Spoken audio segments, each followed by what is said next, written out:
name is Discourse, and today we're going to talk about the new Eldar releases. And I'm going to take this opportunity to discuss why you should have bought them already. And more than that, I'm going to provide a bulwark against some of the common criticisms the Games Workshop often receive. Very unfairly. So join me now in the best time of the month, Release Day! That's right, there's all new Eldar! Release days are like birthdays, but for capitalism. And that's right, boy oh boy, today, the date of this video's release, is the final day that you can get your pre-orders in for Eldar. They release tomorrow. And if you're watching this video in the future, they've already released, so you probably already have the new Eldar. Wow, they look incredible, right? You know, if you've assembled them. I personally am so glad the Games Workshop decided to lovingly visit Eldar players in the middle of the night, just as Gabriel did Miri. Except it doesn't feel quite right to compare the release of the Eldar to that of Christ. Because there were people at the time who didn't like Jesus. And who doesn't love these new Eldar models? Woo! So there's all sorts of new stuff. We've got the new Dark Reapers, we've got new Guardian models, we got this death guy Mugenwa. He looks awesome. He's got a scythe like the Grim Reaper. Oh, look out, Space Marines. And I gotta say, this more than makes up for a solid 15 years of nothing but Space Marine releases. This does it all. You've got a kit that's a dual kit, so it's two basically for one. And you've got the other stuff. And I could go through each of these releases one by one, talking about how amazing and incredible they are. I mean, they're so dynamic. Look at this one. He's standing on a rock. No one can deny that these new sculpts look like Eldar. Which is actually a bit of a compliment, I think, considering that so many new Space Marine releases these days don't really quite resemble Space Marine. But you know, they look great.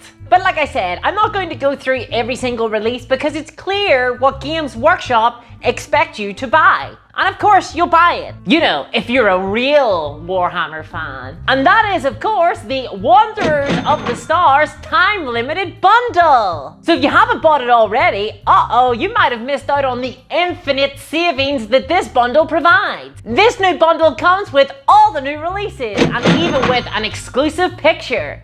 An item which we are not provided the recommended retail price for. So it could basically cost infinite money, which means that the discount that we're receiving is infinite money. I mean, admittedly, if you were to go and print it yourself at a printing service, it would probably cost around £5, but we don't know the costs involved, so it's probably infinite savings. And hey, can you put a value on the click? Because if you can, it saved you a bunch.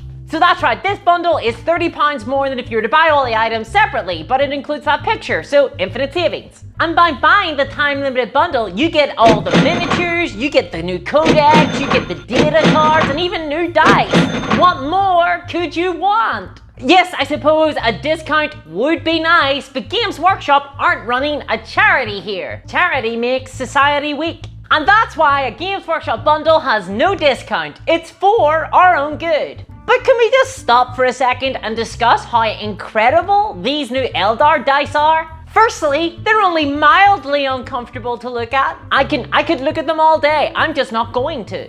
And secondly, they're not normal dice. If you look at them, not directly, but the number 6 has been replaced with a cool Eldar symbol, huh?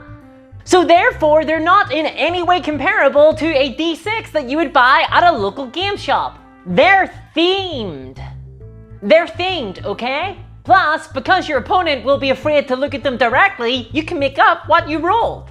Thanks, Games Workshop! Also, the new Codex, it has tons and tons of pages, all of which I'm sure are well laid out, easy to reference and not at all awkward to get out at the gaming table. Boy, I sure love having my necessary game aid and my nighttime reading all in one massive unwieldy tome. And the points costs that come in the book, I'm sure will probably be relevant for a couple of weeks at least. I mean, you can't buy that sort of value unless you're in a Games Workshop store, in which case it costs you £32.50.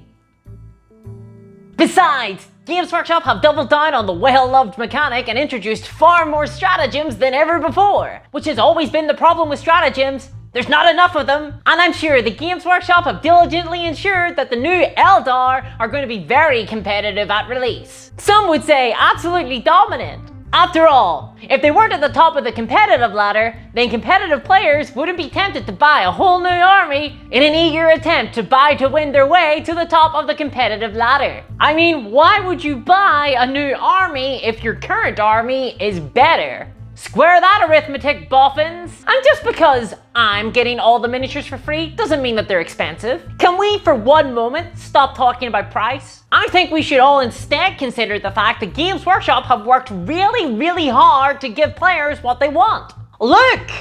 Look, the Warlocks are being sold in packs of 2! Talk about nostalgia! Boy, this really takes me back to when I got started in the hobby in the early 2000s. Warlocks came in packs of 2 back then as well. That's when they sold blisters and not individuals in boxes, which I don't really know the difference. Packaging, I guess.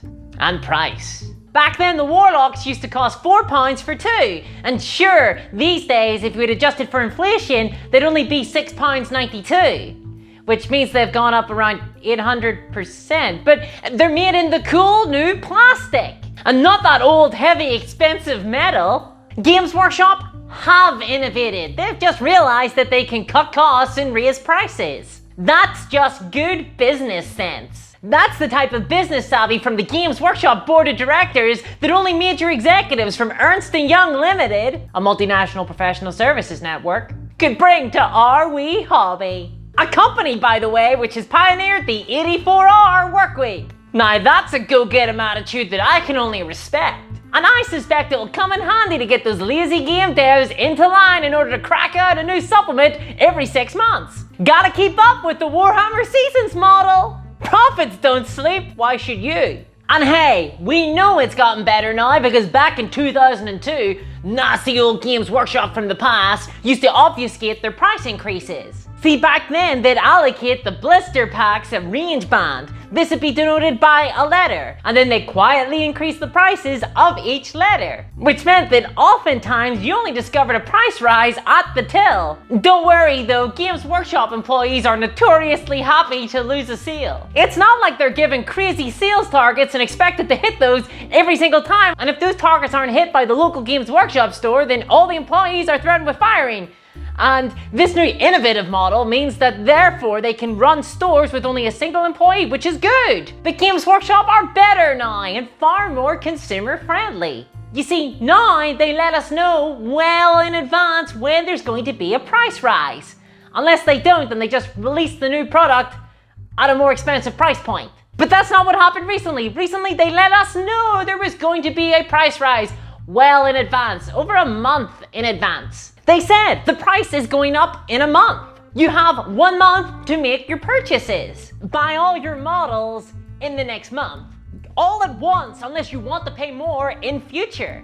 You should probably buy the price is going up. Buy all the models. It's a good excuse, it's right? A reason I mean, it would be irrational not to buy as much as you could physically hold. Even more than you could hold. You should let's be honest, you'll be buying more miniatures anyway. It only makes sense to buy them now. Wow, the Warhammer community. Think of the hype. Think of the hype. Think of the hype. So you may as well save yourself the bother. Buy now before the price is gone. Think of the hype. Think of the hype. Think of the hype. Besides, it's all player choice. It's like I always say, if you don't like it, don't buy it. And that's basically the end of things. We don't need to talk about the marketplace or what's good for consumers. Or you know, how it seems like every single major hobby or entertainment company these days has optimized its means to make a bunch of profit off as many people as humanly possible. Because it turns out the consumers are just ready to roll over and willing to accept whatever new development in the marketplace so long as it's attached to an IP that they know and love. Oh, it's Spider-Man. Oh, it's Star Wars. Oh, it's Warhammer. I want to see the thing. I want to experience the thing. I want to buy the thing. Show me the thing! Disney have it figured out. Disney are basically a monopoly on culture now. Isn't that great? Disney! Games Workshop aren't a monopoly like Disney, by the way. For example, Mad Dog with Guns exists. This is the seminal 1930s gangster miniature war game. just one of many miniature war games in this very healthy hobby. I mean, I don't even need to explain what it's about. As a fellow miniature war game enthusiast, as I'm sure viewers of this channel are, you know all about this game. After all, Prohibition era gangsters is a massive genre outside of miniature wargaming, so I'm sure it's doing quite well in the miniature wargaming hobby too. I'm sure everyone watching this channel knows all about this game, and I'm sure it has a very healthy population of players. I mean, the rules themselves cost less than £20, and you can use any miniatures that you want for it. Wow, it's so accessible, that means that everyone's playing it, right? After all, there's room for all sorts of genres in our miniature wargame hobby. I mean, Star Wars Legion exists, therefore Games Workshop don't have a monopoly in the hobby. Unless you're referring to the Warhammer hobby, which admittedly is much bigger than the miniature wargaming hobby, just like the Fortnite hobby is much bigger than the video game hobby. This is a normal marketplace, not at all dominated by a single insular company that consistently feels upwards. It's just the Warhammer hobby. Oh no, I think I just broke my NDA by mentioning Mad Dogs with Guns. I'm not allowed to talk about other miniature games. Not that I have an NDA that I can speak about. Bah!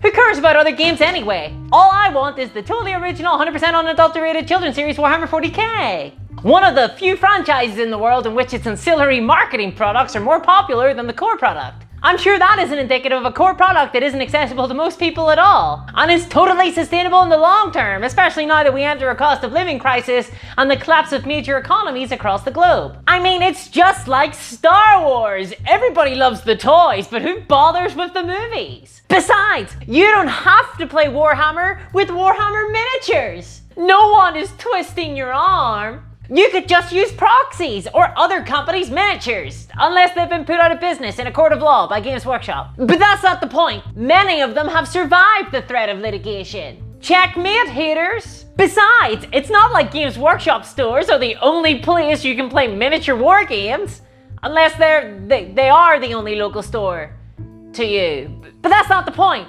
It's not like Games Workshop are both the manufacturer and retailer of Warhammer. Because if they were, they would know exactly where third parties are making most of their sales, which areas independent stores are making the most profit. And it's not like Games Workshop would take that information and use it to set up competing Games Workshop stores in the same area. And yes, if they did do that, in theory, many independent stores would find it very hard to compete directly with Games Workshop. Games Workshop, after all, have the brand of Warhammer. They probably changed the company stores to the name Warhammer Stores or something. And more than that, they could offer exclusive miniatures and exclusive events. Really, it would be impossible for a third-party store to compete, especially if Games Workshop were to begin undersupplying their competition. But there's never been any allegations of that. Games Workshop couldn't possibly be behind the fact that many towns in the UK have only got a Games Workshop store and no independent third-party stores. Literally making Warhammer the only game in town. And come to think of it, this probably could have really harmed organic growth of other miniature companies, but that's okay. It's fine. It just makes good business sense to ban proxies and the miniatures of other companies. And hell, of course Games Workshop shouldn't be expected to allow alternative games to be played at their stores, even if they are the only local area where you could play a miniature war game. We shouldn't criticize or think about it. Of course Games Workshop should ruthlessly crush their competitors. In fact, we should be supporting that as fans, fanatics, you know? We really need to get our priorities figured out. Do we want less Space Marines? Although, I suppose if there were competitors, there'd probably be a lot more Space Marines, and cheaper too, because they'd have to compete on something other than the IP. But, you know, I love Space Marines! But anyway, Games Workshop do not have a monopoly on gaming space. Simply buy a 6x4 gaming table and put it in your 5x10 flat. I'm sure your landlord and or partner won't mind. And that's why I always say, if you don't like it, don't buy it. Just go down to your Games Workshop store and play Warhammer. And if you don't like that, too bad. I guess you don't get to enjoy the hobby. And don't talk to me about prices going up, you never mention prices going down. Haters never talk about that, huh? They never give Games Workshop the credit. That's double standards. Besides, the price is irrelevant. You don't have to buy the miniatures. The main market of Warhammer is problem spenders and children anyway, so what does your dollar count? Besides hobbyists, you can buy models second hand, and it's not like secondary markets have ever been informed by the price of the primary market. So the price going up in the primary market shouldn't affect you. Just buy it on eBay. That's right, I'm not a shill. I think we should pay lip service to the idea of a secondary market, because it's just like what I said to the guys in marketing. Casuals and children aren't going to buy second-hand models with paint on them. What, are they gonna put on a rebreather and handle dangerous chemicals to melt away the paint? I don't think so. But by talking about it a lot, it means we can placate our very core, tiny percentage of players who are willing to do that for whatever reason. You know, the hobbyists. They're not our core demographic anyway. And that's why this new release of Eldar is amazing, because prices are fair. Because people buy them, and people have never bought anything that's unfairly priced. And that's why Games Workshop are always reminding you that it's your last chance to buy them. The one and only time before they disappear for good. It's because Games Workshop doesn't want you to miss out. They're afraid of you missing out. They're just trying to help you. So thank you, Games Workshop. Thank you so much. And so you can see that by having signed the Games Workshop NDA, this channel has not at all become part of the wing of Games Workshop's marketing department. Here, I've managed to maintain my independence and integrity. All I want you to do is buy our Games Workshop miniatures. So thanks, Games Workshop. Thanks for being such a strong custodian of our little hobby. And just keep on employing very normal and not at all predatory business practices. And if you agree, why not check out my video on how Games Workshop prey on people with disabilities? Big thanks to my patrons, especially Steve Jackson and Earthwormia. Your generosity has gone down in legend. And I'll catch y'all next time. Bye-bye! I think I might have broke the NDA a couple of times. Sorry guys. Games Workshop, the Lenda S.